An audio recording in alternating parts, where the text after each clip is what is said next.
Let bygones be bygones. Unreal. Anyway, I've known Thomas since we were little kids, and it's a long time ago, but some memories really stick out. Vivid memories, and with Thomas, it's the most vivid memories, and I think that's because of all my friends.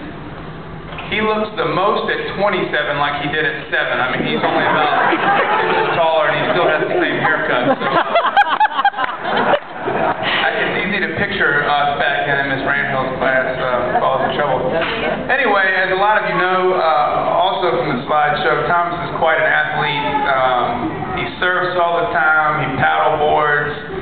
You know, he skis, he snowboards. Last night he cranked out 50 perfect dips in a row on the workout equipment at Ainsley's house in the garage. He's got a killer bod, and we envy him. But that's always been the case. At Lacey Elementary School, where we went to school, he was probably the best athlete among us. He was on the jump rope team, first fitness, all that stuff, you name it. At Martin Middle School, he was arguably the best player on the team, the hardest hitter in the conference. Warren Williams, our sort of legendary middle school football coach, because he got hit by lightning once in a car. And every time he got cloudy, he canceled practice. Fear of being struck again. And also because he's a genius of the game. Anyway, I remember Thomas won the award for MVP or something, and he said, you know, Warren said something about dynamite coming in small packages, and that's Tyloe. You know, in high school we played baseball together, JV baseball. John was on the team too. John and Thomas competed for the starting catching job. And it was hard for the coaches to break the tie because they both had the same move, which was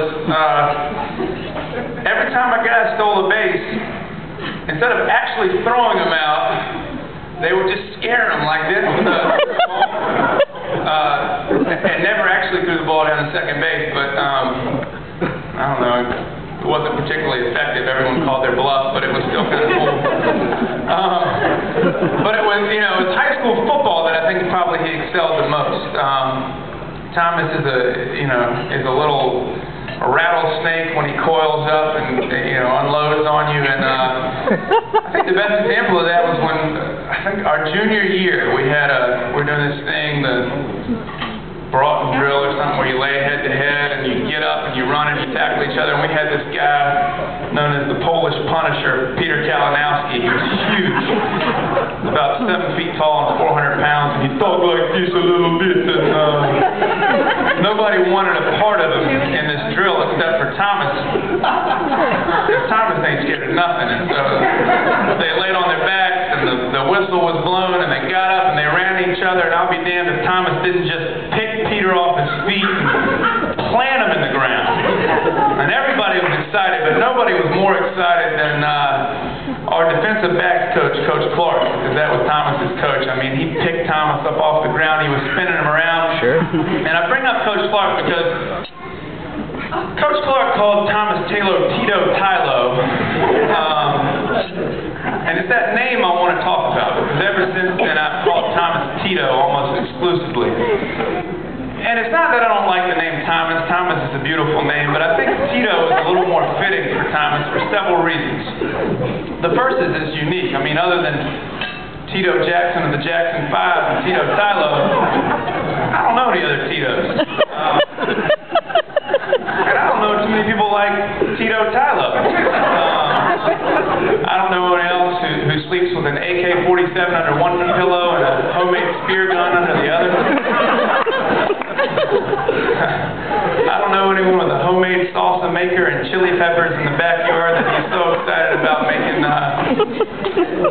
salsa he won't go out for weeks at a time. He just sprinkles those plants with the watering bucket. I don't know anybody who's made a boat in their driveway. I don't know anybody who's done any of these things that Thomas has done. He's a unique guy. That's one reason I think Tito is my arms are getting tired. Name for him. The other is that Thomas, the name Thomas, which is a great name. I'm not saying it's the wrong name for Thomas. It's a great name. But Thomas is a history buff, and if you're into Bible history, which I don't know a lot about, but there's a Thomas in the Bible, and he's known as Doubting Thomas. And that's not really an appropriate name for Thomas, because when it comes to Thomas, I don't doubt anything. If we were on a cruise ship, imagine we were all on a cruise ship instead of a country club right now, and we hit an iceberg, and the ship's taking on water, and we're all going to die. I mean, all of us. There's no lifeboat. And we send Thomas down to the engine room where the water's pouring in, and all Thomas has with him is a pickle, a shoestring, a chainsaw, and a chihuahua. I do not doubt for 1 second that Thomas devised some sort of pump to pump the water out, some sort of welding machine to weld the steel back together, and the next thing you know, that ship would be upright, and we'd be all sailing into port and hugging our loved ones next to the nose. I never doubt Thomas. And I don't doubt that Thomas is going to be a wonderful, loving, amazing husband. And I do not doubt that Ainsley is going to be a wonderful, loving wife. And I do not doubt that they're going to have a beautiful, beautiful, long, happy life together. And that makes me happy. So, congratulations. Yeah.